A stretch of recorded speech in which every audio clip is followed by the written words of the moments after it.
అందరికీ నమస్కారం అండి. ప్రముఖమైన శక్తిపీఠంగా విరాజిల్లే చింతపొన్ని ఆలయాన్ని గురించి ఇప్పుడు మనం తెలుసుకుందాము. ఈ చింతపొన్ని ఆలయము హిమాలయ పర్వతాలలోని ఒక ప్రత్యేకమైన దేవాలయము. ఇది 51 శక్తిపీఠాలలో ఒకటి. ఎంతో మహిమల ఎంతో మహిమగల ఈ క్షేత్రానికి విశిష్టమైన చరిత్ర ఉంది.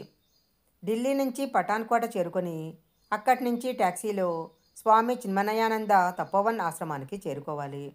ఈ శక్తిపీఠంలో పరాశక్తి భైరవునితో వెంట కాలభైరవుని తోడుగా కొలువై ఉంటుంది.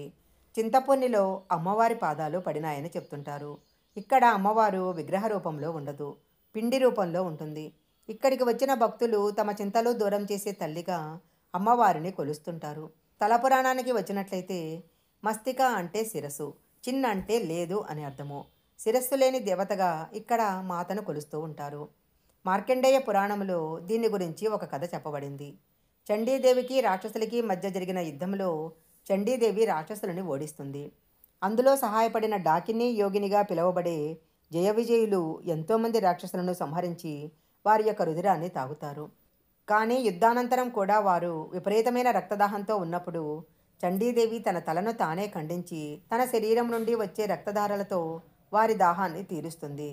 అందుకే ఇక్కడ దేవికి చిన్మస్తికాదేవిగా, శిరస్సులేని దేవిగా పిలువబడుతుంది. పురాణాలు ఇతిహాసాలలో ఈ స్థలాన్ని రుద్రదేవుడు నలుదిక్కులా కాపాడుతూ ఉంటాడని చెప్పబడింది. తూర్పున కాళేశ్వర మహాదేవుని ఆలయము, పశ్చిమాన నారాయణ మహాదేవ ఆలయము, ఉత్తరాన మచ్కొండ్ మహాదేవ్ ఆలయము, దక్షిణాన శివబారి ఆలయము ఉన్నాయి. అందుకే ఈ ఆలయాన్ని చిన్మస్తికాదేవి ధామ్ అని అంటారు. ప్రతి సంవత్సరము 10 రోజులు జూలై ఆగస్టు మధ్య ఇక్కడ ఉత్సవాలు జరుగుతాయి.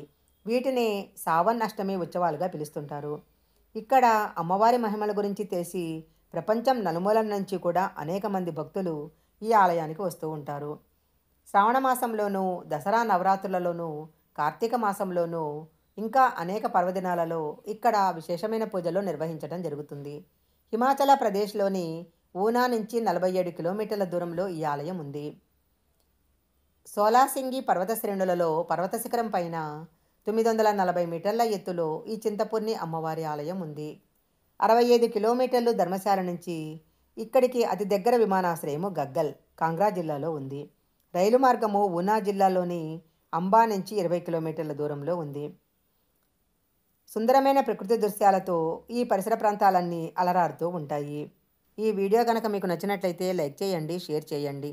ఇలాంటి మరిన్ని వీడియోల కోసం మా ఛానల్ సబ్స్క్రైబ్ చేసుకోండి. పక్కనే ఉన్న బెల్ ఐకాన్ని యాక్టివేషన్ చేసుకుంటే మేము పెట్టే వీడియోలన్నీ కూడా మీకు ముందుగానే నోటిఫికేషన్గా వస్తాయి. మరొక మంచి వీడియోతో మళ్ళీ కలుసుకుందాము.